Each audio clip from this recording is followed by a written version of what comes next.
In this presentation, we're going to learn about how and why atoms combine to form molecules. We're going to start off with this question. Here are two atoms. On the left is an atom of neon. It has a total of 10 electrons. 2 are in the first shell and 8 are in the second shell. On the right is an atom of lithium. It has 3 electrons. 2 are in the first shell and 1 is in the second shell. If I asked you the question, which of these is more stable, you would tell me that it's the atom of neon. Stable in this case means it's not likely to go around combining with other elements. The atom of neon is stable because it meets the octet rule. It has 8 outer shell electrons. The atom of lithium, on the other hand, has that single outer shell electron that it's desperately trying to get rid of. So the question is, how do atoms get their outer shells filled? We've learned, when we learned about oxidation numbers, that happy ions have 8 outer shell electrons, that they have either gotten rid of some electrons or picked up some electrons to get that 8 outer shell electrons that they want. But where do those come from? Because if you add or subtract extra electrons, you end up with ions. And so a reasonable question is, where did those extra electrons come from or go to? Well, it turns out that atoms can either share or transfer electrons with other atoms to fill their outer shells. And there's 2 main ways we're going to look at that they do that. The first is by loaning electrons, and this results in something called an ionic bond. So for example, if the hydrogen atom on the left were to loan its electron to the hydrogen atom on the right, then what we would have is a hydrogen atom that has gotten rid of its electrons, and one that has its first shell. Remember, hydrogen is happy with 2 electrons in that very first shell. And we would have 2 ions, a positive ion and a negative ion. An ionic bond is when an atom gives up an electron to another atom. One atom's outer shell is full, and the other's outer shell empties. Each atom then becomes an ion, and it is the opposite charges on these 2 ions that cause the atoms to stay near each other. This is where the force for the bond comes from. Remember that opposite charges attract, so a positive and a minus are going to tend to stick together. We call this an ionic bond because it's a bond formed between 2 ions. Now we have a molecule. We have 2 atoms that are chemically bonded together. In this case, it is an ionic bond.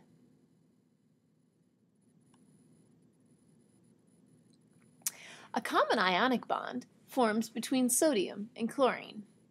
On the left is a Bohr model of a sodium atom. It has a single outer shell electron that it would really like to get rid of.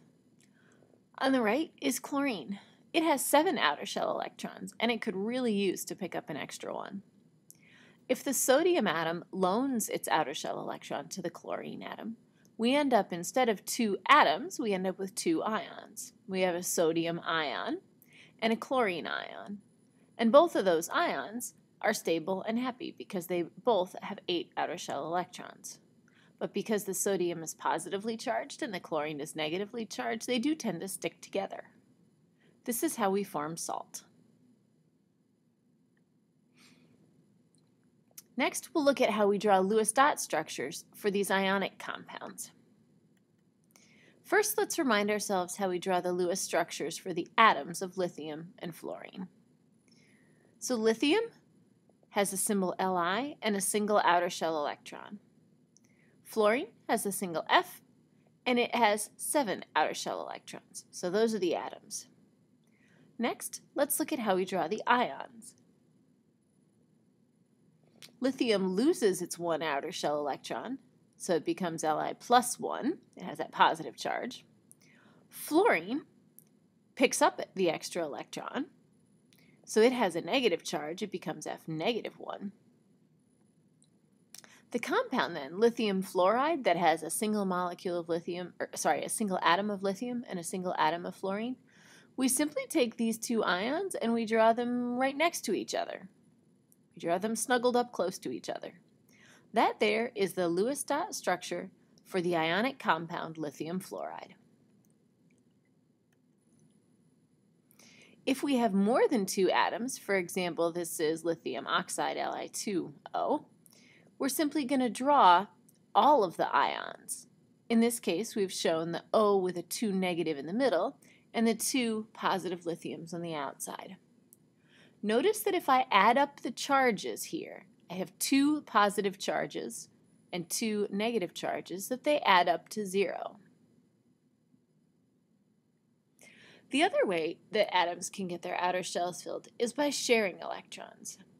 So here's an example of 2 atoms, each of which has a single outer shell electron. If they share those 2 electrons, each atom feels like it has its outer shell full. Each one feels, in this case it's hydrogen, so its outer shell is full with 2. Each atom feels like it has access to 2 electrons, even though really those electrons are being shared between the 2 atoms. In covalent bonds, covalent, think about cooperating, it means working together. Covalent, the valent part of it means valence. So it's 2 atoms working together to share their valence electrons, covalent. In this case, multiple atoms share those electrons, those valence electrons. The shared electrons count towards filling the shells of both atoms. In order to keep sharing those electrons, the atoms need to stay right close to each other. It's very difficult for them to share electrons if the atoms are separated over great distances. If they were, then each atom couldn't feel like it had the electron attached to it. This is what we call a covalent bond. This also creates a molecule. It's 2 or more atoms chemically bonded together, in this case through covalent bonds. A very common covalent bond happens when we take 2 atoms of hydrogen and bond them with 1 atom of oxygen. This makes H2O, or water. Notice that the oxygen brought 6 valence electrons to the party, and it needed 2 extras. Each hydrogen brought 1 valence electron and needed 1 more.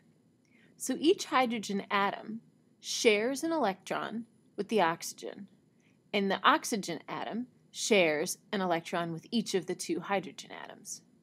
So from the point of view of the oxygen atom, it feels like it has 8 outer shell electrons. From the point of view of each hydrogen atom feels like it has 2 outer shell electrons.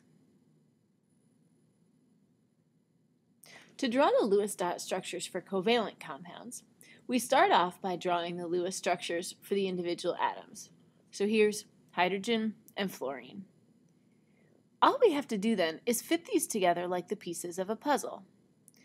We're going to draw the hydrogen and its single valence electron overlapping with the fluorine and its 7 valence electrons. If I look at the world from the point of view of the hydrogen atom, it has the 2 valence electrons it would like, and the fluorine appears to have the 8 valence electrons that it would like.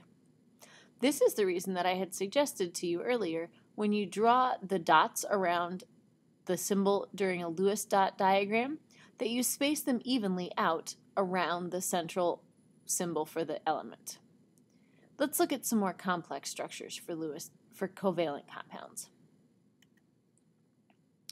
Here's NH3. The N in this case, the nitrogen, brought the black dots with it.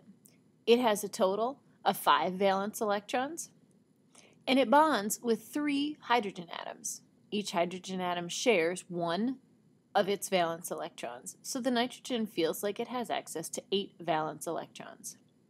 Notice that because I spread nitrogen's valence electrons out evenly around the center symbol, that I was able to sort of puzzle piece in the 3 hydrogen atoms neatly. Sometimes we're able to do this and the pieces fit together nicely on paper. For some molecules, though, it's a little bit harder. For example, the oxygen floating around in the atmosphere is not single atoms of oxygen, but it's molecules that have 2 atoms of oxygen bonded together. There isn't a great way using Lewis dot diagrams to make this all show particularly nicely. So in this case, we've shown 2 oxygen atoms, and we show in between them the 4 electrons that they share. Sometimes you'll see these pairs of electrons that are shared, instead of showing 2 dots next to each other, sometimes you'll see a single line. That single line represents a bonding pair. The more single lines you have there, the greater the strength of the bond. Let's look then at the differences between ionic compounds and covalent compounds. Covalent compounds tend to be softer compounds. They tend to have lower melting points. If we think about something like water, water does melt at a relatively low temperature. They tend to be fairly flexible, and they form when 2 elements that are not metals join together. Some examples of covalent compounds would be water and wax. Again, water and wax, those are things that melt at relatively low temperatures. They're both quite flexible. They're both relatively soft. Ionic compounds tend to be harder. They tend to have higher melting points. If you imagine trying to melt salt, sugar melts at a low temperature, but salt would need a very high temperature to turn into a liquid. They tend to be brittle. That means when you try and bend them a little bit, they break before they bend. And they form when we're combining one element that's a metal and one that's a nonmetal. Some examples of ionic compounds are salt and rust.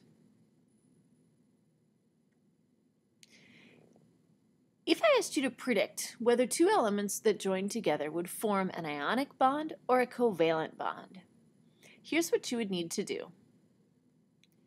If you have a nonmetal and a nonmetal joining together, they're going to form a covalent bond. 2 nonmetals make a covalent bond. An example of this is carbon and oxygen. Those are both not metals, and when they join together, one of the compounds they can form is carbon dioxide. If you have a metal and a nonmetal joining together, you're going to get an ionic bond. An example of this is when you have iron, which is a metal, and oxygen, which is a nonmetal. They come together to form iron oxide, or rust. A reasonable question to ask is, what happens if we put 2 metals together? When we bond 2 metals together, we get another type of bond that's called a metallic bond. In a metallic bond, lots and lots of atoms are sharing electrons communally amongst them. It's part of what makes metals good electrical conductors, and it's beyond the scope of what we're really going to study in 8th grade. So how do we know for sure whether a particular element is a metal or not? Well, some you know from your own experience are metals, things like gold and iron and nickel. Some you also know from your own experience are not metals, like oxygen and helium.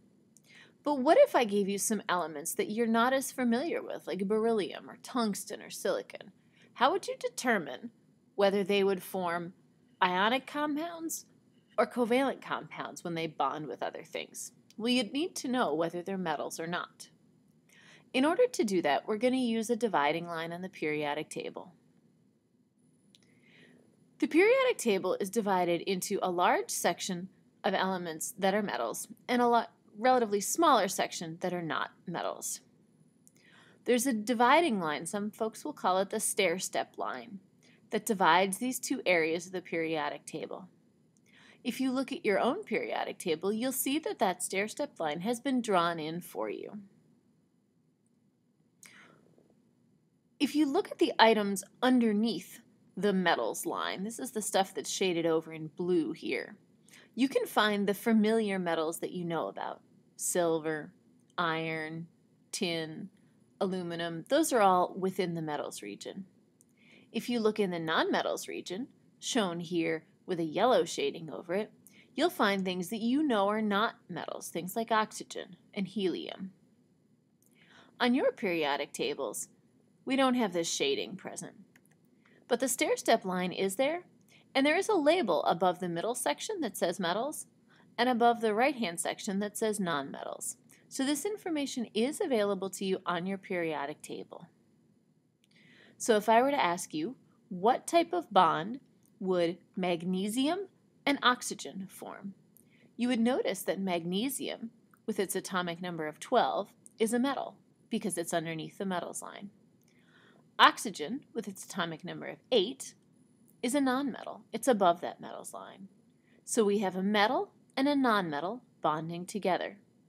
If you look in your notes, you'll see that a metal and a nonmetal together form an ionic bond. So magnesium oxide is an ionic compound.